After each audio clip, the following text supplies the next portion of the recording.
Good morning, fourth grade. Happy Tuesday. It is Mr. Romano from Syracuse Academy of Science and Citizenship. We have made it to our final chapter of our read along series, Holes. 50 chapters. We've been able to glide right through it. You guys have done a fantastic job watching this video, making sure you guys are answering questions, doing everything you need to do to be successful. So, our finale. Stanley's mother insists that there was never a curse. She even doubts whether Stanley's great-great-grandfather really stole a pig. The reader might find it interesting, however, that Stanley's father invented his cure for foot odor the day after the great-great-grandson of Elia Yelnats carried the great-great-great-grandson of Madame Zeroni up the mountain. The Attorney General closed Camp Green Lake. Miss Walker, who was in desperate need of money, had to sell the land which had been in her family for generations. It was bought by a national organization dedicated to the well-being of young girls.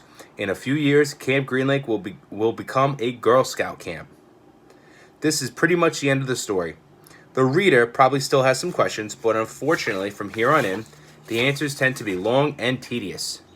While Mrs. Bell, Stanley's former math teacher, might want to know the percent change in Stanley's weight, the reader probably cares more about the change in Stanley's character and self-confidence.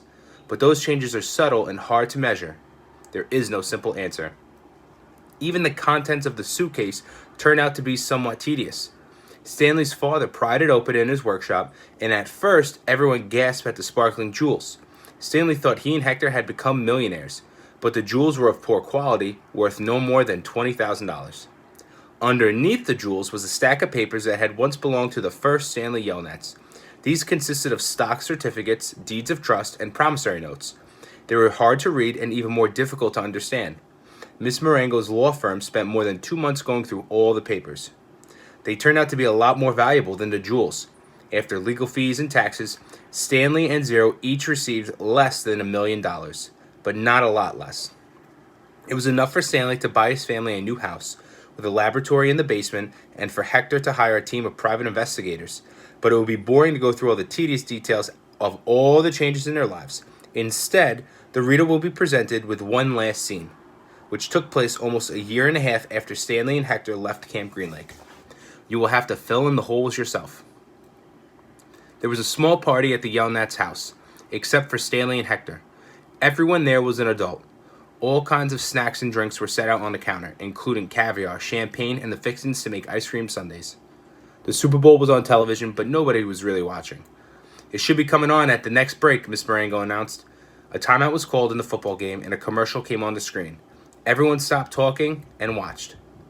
The commercial showed a baseball game. Amid a cloud of dust, Clyde Livingston slid into home plate as the catcher caught the ball and tried to tag him out. "Safe," shouted the umpire as he signaled with his arms. The people at Sandy's house cheered as if their run really counted. Clyde Livingston got up, dusted the dust off his uniform. As he made his way back to the dugout, he spoke to the camera.